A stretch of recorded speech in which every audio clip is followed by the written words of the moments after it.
Walter Leroy Moody. Moody sent a deadly mail bomb to a federal judge during a wave of Southern terror in 1989.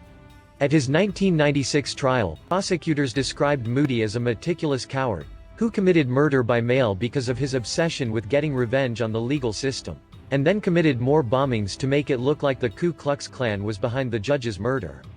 In 1972 he nearly killed his first wife with a similarly made explosive device that accidentally went off in his home. The intended target was supposed to be a car dealer who repossessed Moody's vehicle. Moody was sent to prison for 4 years for the explosive accident. When he was finally released, he attempted to have his conviction expunged by mounting an appeal to the courts. In August 1989, only a few months before the murders of Judge Vance and Robert Robinson, the 11th Court rejected his appeal. On the morning of December 16, 1989, Judge Robert Vance, a member of the Atlanta-based 11th U.S. Circuit Court of Appeals, was at his kitchen table in Mountain Brook when he opened a package. An explosion ripped through the home, killing Vance instantly and severely injuring his wife, Helen. In December 1989, Moody mailed a total of 4 package bombs. One of them killed Robert Robinson, a black civil rights attorney from Savannah, Georgia. 2 other mail bombs were later intercepted, including one at an NAACP office in Jacksonville, Florida. Authorities said those bombs were meant to make investigators think the crimes were racially motivated. Moody was first convicted in 1991 in federal court, and sentenced to 7 life terms plus 400 years. He was later convicted in state court in 1996, and sentenced to death for Judge Vance's murder. By reconstructing the 2 bombs that killed Vance and Robinson, and disarming the 2 others, investigators determined they were wrapped in nearly identical packages, and mailed using the same kind of stamps. There were also similarities between the materials used in the bombs, including improvised detonators and wiring methods. After Judge Vance's death, an intact bomb was retrieved from the courthouse that housed 11th Circuit judges, in Atlanta. The forensic team recognized a unique element of its construction from a previous case. The ends of the pipe bomb were made of flat, welded pieces of metal, rather than the screw caps most commonly used. That tidbit led investigators to Moody, who had been convicted in the 1972 case involving a bomb with flat, welded end pieces. Walter Leroy Moody Jr. was pronounced dead at 2042 on April 19, 2018, also at Holman Correctional Facility. He offered no last words.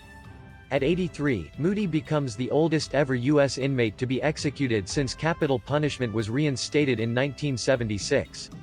It was the 8th execution in the U.S. in 2018 and the 2nd in Alabama. Michael Eggers.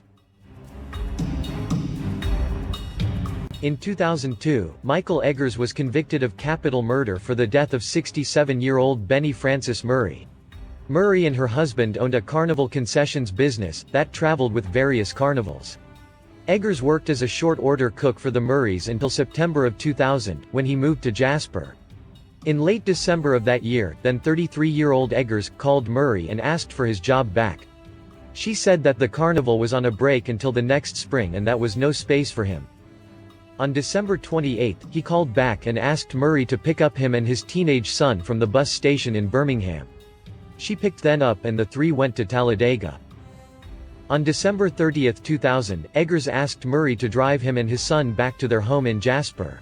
She agreed, and the 3 left in her white 1988 Chevrolet pickup truck. After dropping off his son at the Jasper apartment, Eggers asked Murray to drive him to his car in Nauvoo. Again, Murray agreed to drive Eggers. On the way to Nauvoo, the 2 got into a fight, and he beat her unconscious. He then pushed her out of the truck, and took off. Worried that Murray was still alive, and because he didn't want her to suffer, he went back and kicked her, and choked her.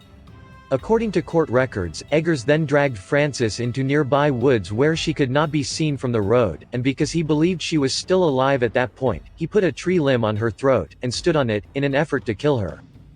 Eggers was arrested in Kissimmee, Florida, about 1 week after Murray disappeared.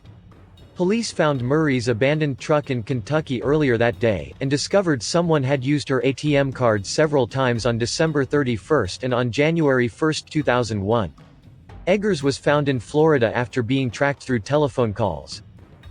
After his arrest, Eggers led police to the missing woman's unburied body, which still was underneath the tree limb, in a wooded area in northwest Walker County. Michael Eggers was considered by many, including himself, severely mentally ill. He traveled through several states thinking police organizations were after him. In 2016, following disagreements with his attorneys, Eggers dropped his appeals and asked Alabama to quickly schedule his execution. In a handwritten filing, he asked judges to allow his immediate execution in the interests of truth, law and justice. His former attorneys asked the U.S. Supreme Court to intervene. They argued that Eggers suffered from schizophrenia and delusions, and was mentally incompetent when he made the decision. That was unsuccessful and he was executed on March 15, 2018.